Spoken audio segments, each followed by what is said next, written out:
Dando continuidade ao tema O que é ciência, falaremos hoje sobre ciências humanas. Eu sou Julia Trigo do Projeto Educação e as ciências humanas são todas as ciências. Como assim? Nani? Cá entre nós. Eu nunca vi um alienígena escrevendo um livro. Qual a sua mensagem para a Terra, Bilu? Apenas que não sei conhecimento. Ou seja, como todas as ciências são humanas, essas denominações são feitas para mostrar o objeto de estudo principal de cada ciência. Por exemplo, a matemática, nós vimos a biologia também. Então agora falaremos sobre as ciências humanas. As ciências humanas, assim como as outras áreas da ciência, também se utilizam no método científico. Ou seja, elas também se baseiam em experiências, em pesquisas bibliográficas. Por exemplo, vocês já ouviram falar das pirâmides de Gizé, que são as pirâmides do Egito Antigo? Elas foram extremamente importantes para o estudo de historiadores para remontar como era a sociedade egípcia, como os faraós eram vistos, porque eles estavam mumificados, eles eram vistos como divindades. E ela se baseou, por exemplo, na arqueologia. Ela pode se basear em relatos, em monumentos antigos para estudo, assim como a geografia também se baseia em pesquisas e estudos. Por exemplo, algum de vocês já teve a sua porta batida e era um moço do IBGE perguntando quantos cachorros tinha em casa? Isso serve também para coleta de dados.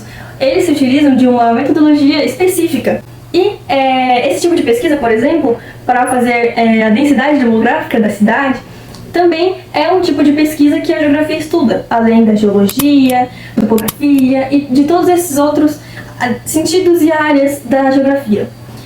Por sua vez, a linguística é outra área das ciências humanas que comumente nós vemos na escola, como língua portuguesa, redação, literatura, porque justamente é o objetivo de estudo dela, que é a linguagem. A linguística estuda a linguagem e todas as suas manifestações, como, por exemplo, a literatura, os livros, o romantismo, o barroco. Por exemplo, a sociologia estuda de forma a fazer pesquisas, revisões bibliográficas. Um grande exemplo disso é o livro A Situação da Classe Trabalhadora na Inglaterra, de Friedrich Engels, que é nada mais que um compilado do estudo de campo dele. Ele foi nas fábricas, conversou com os trabalhadores, ele foi nas casas dos operários para ver como estava a situação em meio à Revolução Industrial e como isso impactava a vida deles. E tudo isso serve para mostrar um estudo social e embasado. E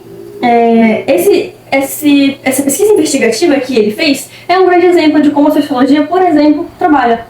E agora, artes. Bom, artes é até difícil explicar o que a artes é, mas sabemos que ela é toda manifestação cultural e de expressão humana. E, por exemplo, todo mundo conhece a Mona Lisa e Van Gogh, e tudo isso é a criação humana. E a arte, ela visa estudar sobre a cultura através de expressões, as 7 artes. E tudo isso também é ciência, porque tudo isso é metodológico, tudo isso é parte de um estudo, é parte de um constante movimento de avanço que a ciência faz com o organismo vivo.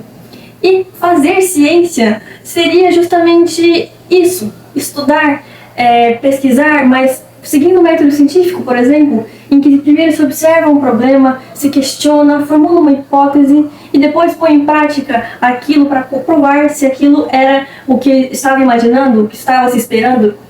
E vocês que fazem PIC estão fazendo ciência, porque ao vocês estudarem sobre o tema de vocês, o tema do projeto, pensarem em experimentos a serem feitos e virem aqui na USP fazer essas visitas, também é fazer ciência, porque vocês estão realizando uma experiência, um estudo, e tudo isso vai ser avaliado depois.